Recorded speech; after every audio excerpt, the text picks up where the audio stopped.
Hello and welcome back to another episode of Critical Reactions with your host Bryan. I don't know why I said that wrong. It's the name of my channel.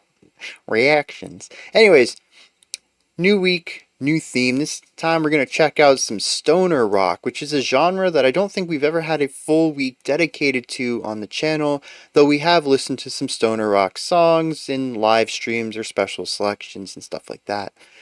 So today we're going to kick it off with some Kyuss, which I think is pretty interesting. I didn't know this going into it, but I screwed up the pronunciation on the first intro for this. Y'all don't get to see that. So I went and looked it up just to make sure that I could say the name of the band correctly. And I discovered that the vocalist for Queens of the Stone Age was the vocalist for this band. This came before Queens of the Stone Age. So that's interesting. There's also a chance we're going to have Queens of the Stone Age this week, so it'll be really interesting to hear both of those kind of back to back. Anyways, this has gone on long enough. We've gone over the 60-second intro limit. Let's dive into this. We have Kyuss's Gardenia.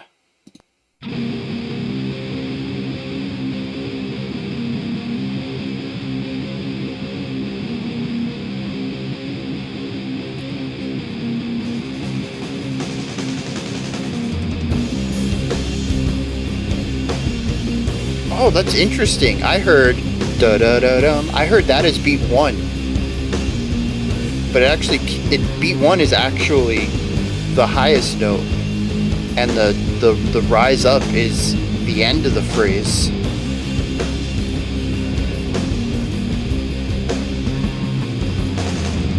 Oh, a little bit of bass movement there. The bass kick is a bit muddy. The guitar tones are super fuzzy. It's not lo-fi, but it's lacking clarity and definition, that's for sure.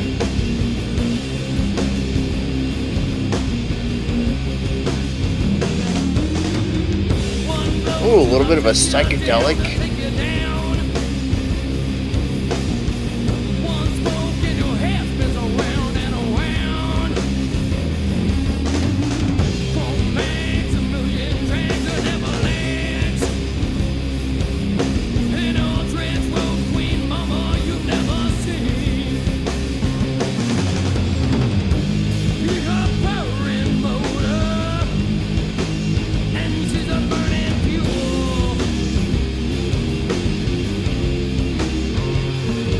Oh yeah.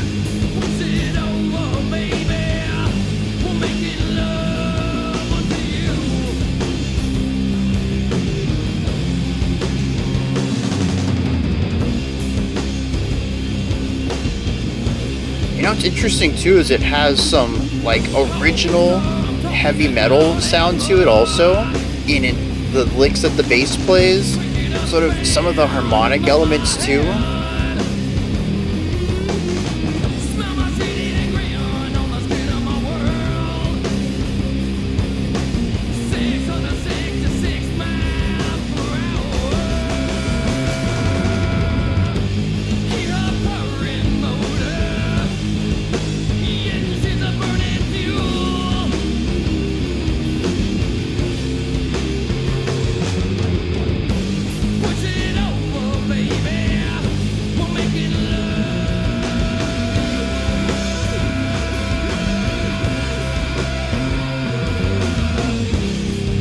Also, there's a trading off where the vocals say something and the guitars get a lick in, then the vocals say something and the guitars get a lick.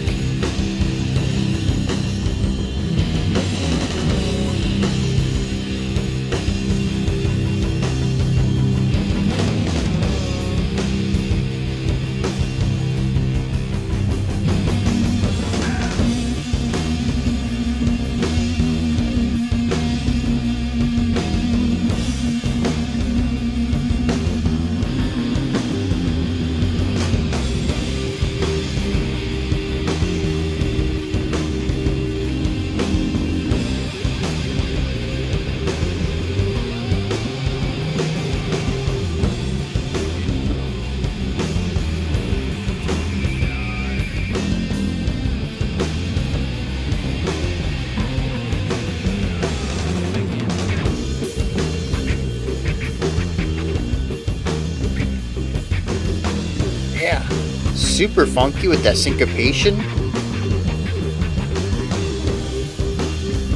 The bass kind of leading the song.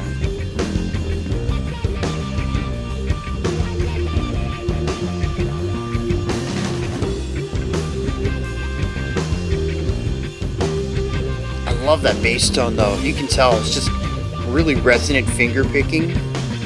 Beautiful.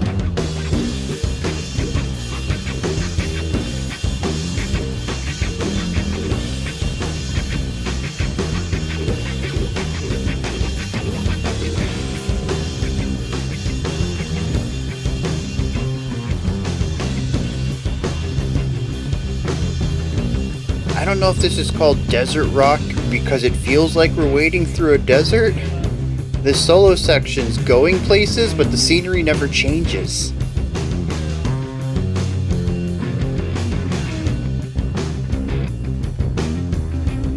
I do like the variety of the drum work in here though. I think it's what keeps things feeling a little fresh. There's no lead though, there's no melody. It's atmosphere, pure atmosphere.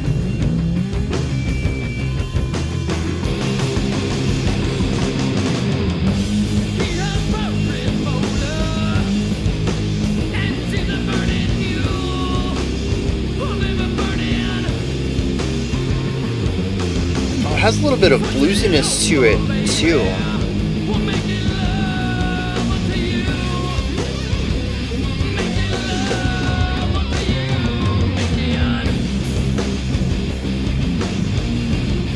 Although I guess heavy metal had a large blues element to it as well. So it makes sense.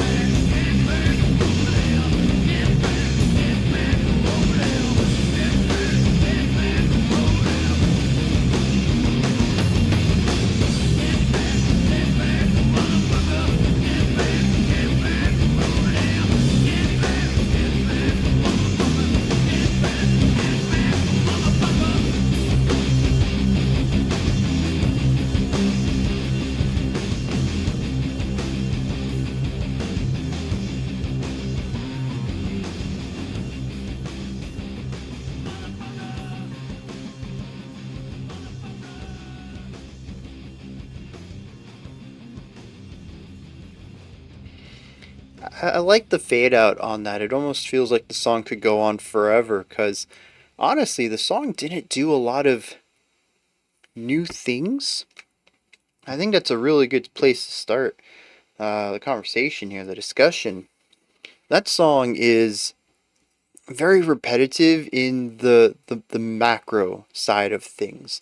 Looking at it from a bird's eye view, it doesn't really change much throughout. There's nuance to it, sure. There's a verse and a chorus, they have distinct elements, but when you look at atmosphere, when you look at emotion of it, when you look at vibe, not much movement there. And we do spend a lot of time in that bridge, and that's kind of also fairly static. And again, I don't know if this is why it's called desert rock, but to me it feels like walking through a desert. There's sand all around you. Hour of walking in any direction, still going to be sand all around you. So that's what the song feels like. And again, that just could be purely coincidental. You could just pick the song that's very singular and focused to kick this week off, and maybe that has nothing to do with why it's called desert rock. Oh no, this isn't desert rock week. This is stoner rock week. I kind of wish we had got desert rock. Although stoner rock's going to be good too, because I don't really know how this relates to what is stoner rock? What does that mean? I don't get anything stonery out of this. So, as usual, when we do these genre weeks, it's an opportunity for me to hear a lot of a genre condensed into a short amount of time, so I can, pick out patterns between a bunch of different artists and how they interpret a sound, and how that sound gets collectively understood within an umbrella after the fact. Because, nobody goes out of their way to make a genre. It's just a bunch of people make similar sounding things, and then later on in life, it's retroactively called something. And so I'm kind of curious what makes this stoner rock. It feels very deserty to me, though. This is strong desert vibes, but we're not. Maybe this is also desert rock. I don't know. Maybe desert rock is an offshoot of stoner rock. Again, I don't know. Getting back on topic, this song is just very singular and focused, though. It has a vibe, it achieves that through the very large, fuzzy tone across everything. I think the bass is probably the clearest instrument on, well, the vocals too, they're really clear. But even they're a bit distant almost. They're not as present in the mix as I would expect for vocals, especially with something that sounds like this. What did this come out? Mid 90s? 94. Dang, I was close. I actually overshot it. Or undershot it, I should say. I was honestly thinking it was a little later as far as sound, maybe late 90s, but I remembered it came before Queens of the Stone Age. So I brought that number down a little bit, hoping that historically it'd be a bit more accurate, which kind of makes me feel like it's a bit ahead of its time. Um, but yeah, just I'm thinking about other bands that were out at the time, and this production just feels a little, oddly enough, underwhelming in a lot of ways. And I think it's because it pairs with the repetition we find in the song. Like the guitars are massive. They're just really big tones pushed out to either side. I don't think the center channel's only drums, bass, and vocals. So yeah, the guitars are pushed out to the side. For the most part, they're playing the same thing. Sometimes they harmonize with each other. There's very few places where they split off and do their own unique thing. And so we have this big unified wall of guitar sound. It's super fuzzy, super overdriven, just a very large sound in general. And it takes up, I would say, a majority of the space of the song. Then we have the drums, and primarily I want to focus on the bass kick because the snare and the cymbals are present, but they feel kind of weak in the mix. They sound clear enough, but they just don't have a lot of volume behind them. The bass kick, though, is large and muddy. There's not really a defined impact point. It's sort of a rounded off moment where I can be like, okay, this is generally where the hit occurs, but I can't really, bring it down to a specific millisecond. It's just kind of a moment, a wide moment where the hit occurs, and then it decays. It takes a long time to decay too. And this is what I mean when it's a bit muddy, in that it's tough to tell when it starts and when it's completely over. And so if you have multiple bass kicks, like maybe quarter note bass kicks or something like that, or a nice syncopated eighth note into a quarter note, a lot of the trail off of these notes are going to overlap, and it's going to create something that feels less precise. And we get a lot of that in the bass kick, and I think it's amplified as well by the bass guitar. Sometimes the bass guitar lines up rhythmically with what the bass kick is doing. Even though the bass guitar mostly does its own thing, they do share accent points at times. And having this large, wide bass tone alongside the sort of muddy, vague bass kick, all of it in the same sort of sonic range, that also muddies up the sonic information there. So it's a very foggy, muddy low end. Yeah, it's definitely not my favorite. It is listenable, though. It's not like everything's completely lost. Like I mentioned, it's sort of like just lacking clarity. It's like watching standard definition television on a big 4K TV. It's still watchable. It's just you're really blowing up a picture that wasn't designed to be that big onto a very big screen, and so it's going to be a little less defined. It's not going to be as crisp of a picture, and that's exactly what happens here. It's just not as crisp of a sound.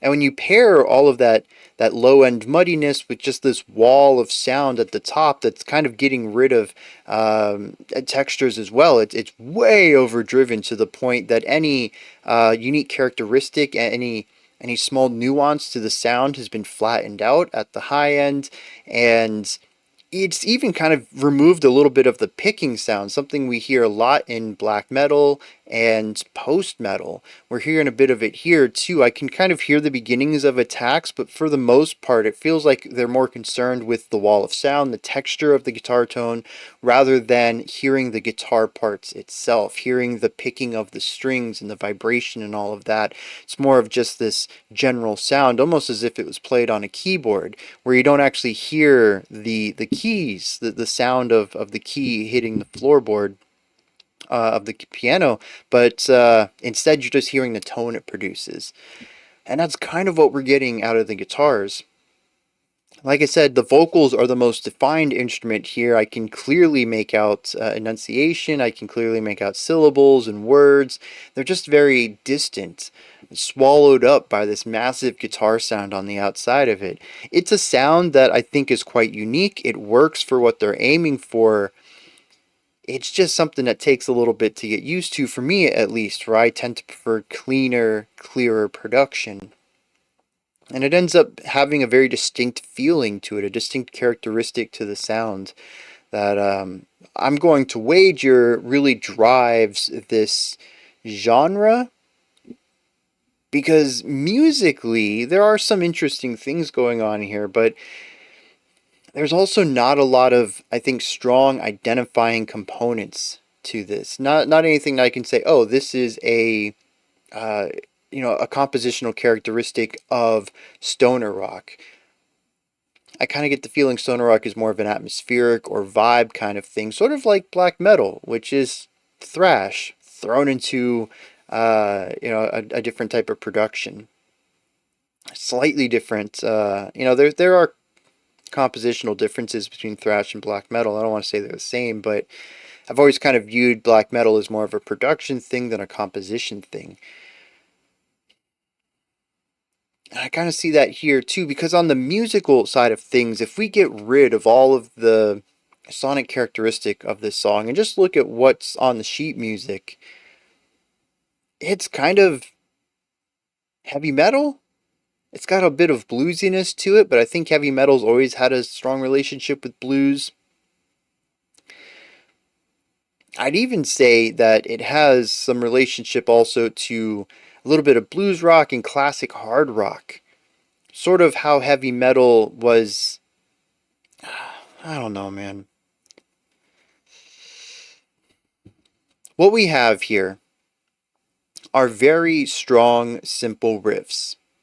Couple of notes, a lot of them being held out, not a lot of pitch movement. I'd say in the verse we have 3 notes coming out of the guitar. The bass drives most of this, which is something that you find more in older rock, a lot more than newer rock. The bass has all of the moving runs.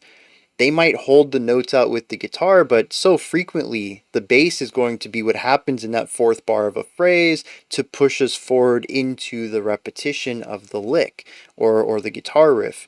And even during the bridge section, the bass is what drove the song forward, constantly moving.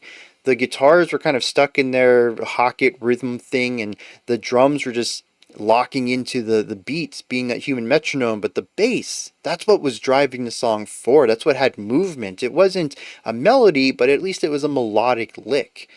And the bass really pulls everything forward, which is such a bluesy thing to, well, not bluesy so much, a jazzy thing to do for sure, but you also see it in blues jazz. So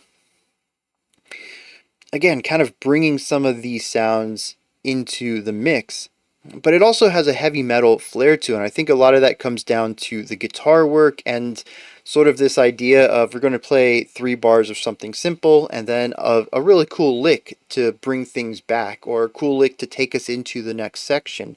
And even during the chorus, we saw back and forth where the vocals would lay down a line and then the guitars would play a lick after that, and the vocals would lay down a line and the guitars would play a lick. Once again, very bluesy, very heavy metal. You can find some of this even in early Black Sabbath.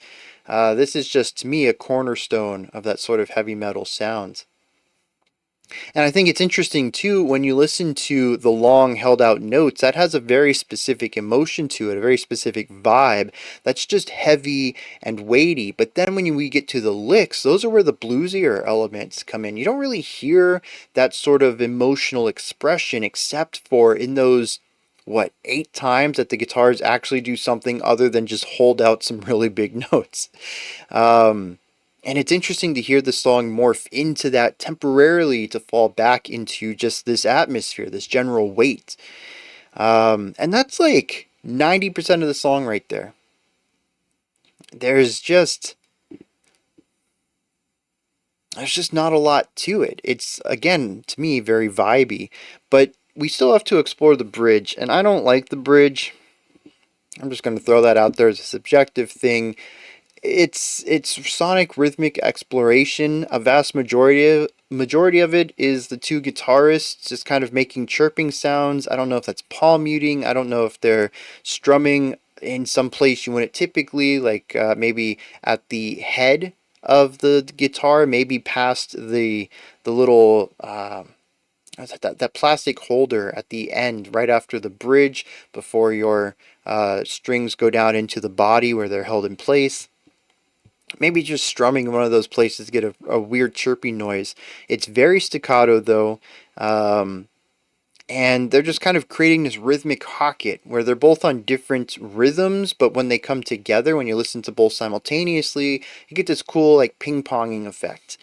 And it's kind of neat, but does it justify 3.5 minutes worth? I don't know.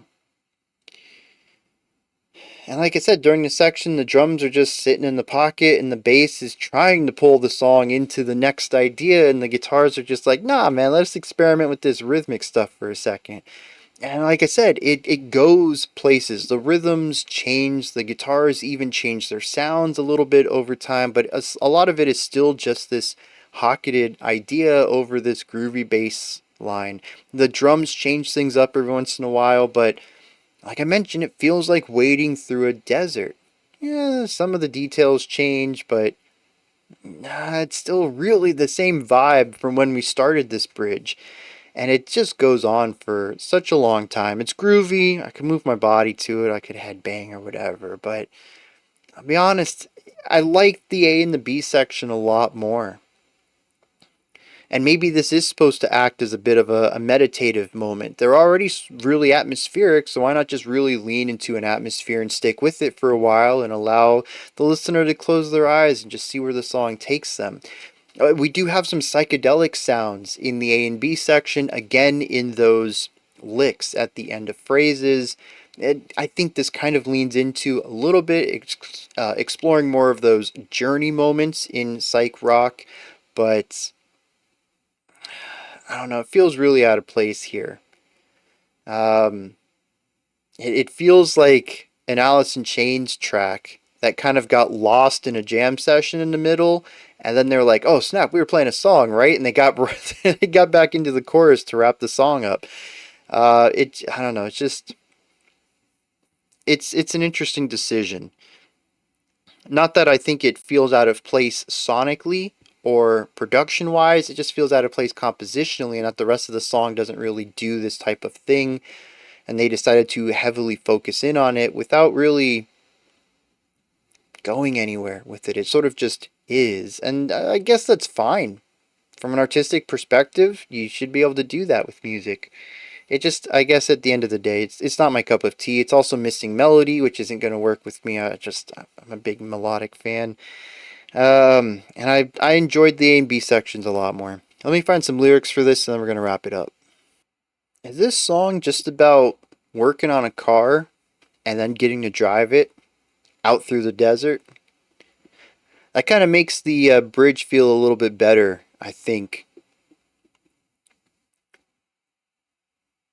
I don't I don't know that every single line supports this, but the chorus says, "Hear a purrin' motor, she's a burnin' fuel, push it over, baby, we're making love onto you," which brings like this weird sexual part and an erotic element to working on a car.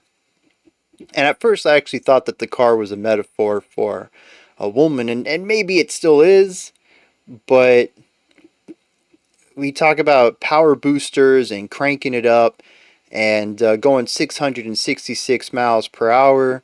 And so verse 2, I think, leans a bit more into, we've tuned up this car, let's go take her for a test drive kind of thing. Verse 1, I'm not 100% sure about. It says, one blow till I take you down, one smoke and your head spins round, chrome mags, a million drags, it never lags, which that actually relates to cars.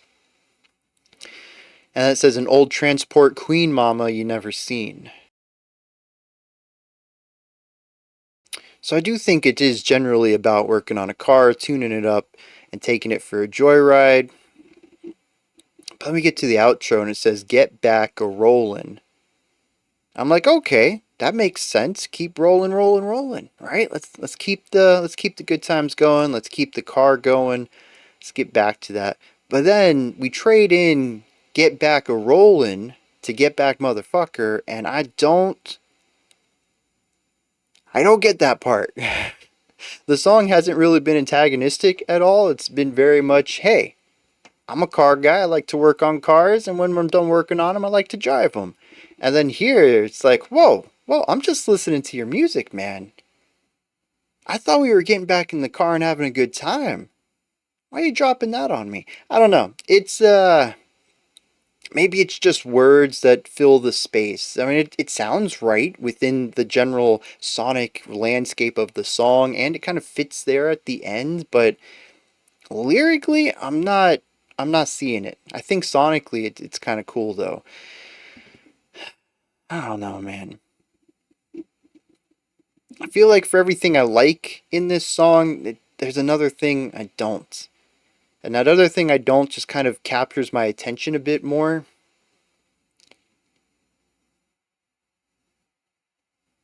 But, these are just my thoughts. What do you think of Kyuss's Gardenia? Is there anything that stood out to you? Anything that you'd like to add on to what I said? Or, I don't know, correct me on if I was wrong about something? Maybe you just have your own perspective on things. Put all that stuff down in the comment section. Above that, in the description box, you'll find a link to Linktree. It takes you here. You can find links to my music, ways to support the channel, a link to the Discord server, and so much more. Above that, if you could, like, subscribe, and ring the bell. I greatly appreciate all three of those. All right, that wraps it up for this one. I'll be back tomorrow, though, 5 p.m. Eastern Standard Time, 10 p.m. UTC, as usual. We're going to continue on with some stoner rock, see what else this genre has to throw at me. Until next time, remember to be critical, not cynical, of the music you listen to, and have a fantastic morning, afternoon, or evening, whenever you choose to watch my videos.